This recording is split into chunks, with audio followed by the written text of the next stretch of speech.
Hey you, and welcome to this video where I will help you out how to zip and unzip files in Windows 11 without using software.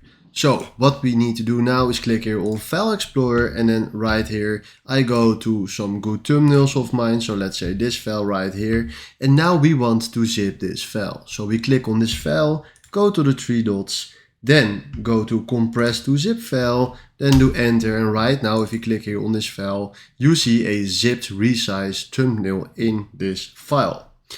Right now we want to unzip this file, so what we need to do is select this file, go to the three dots right here. So if you can see right now, the only way is here compress to zip file, and there is no other option how to unzip it. So what we need to do is click on it again, right mouse click, and then do as extract all.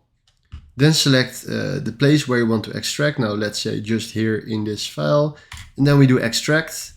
And then right now, if you can see, if you go back to the thumbnail, you have here the file with the unzipped file right here. So this is exactly how you can zip and unzip files in Windows 11. Hopefully this video was helpful, and then for now, thanks for watching.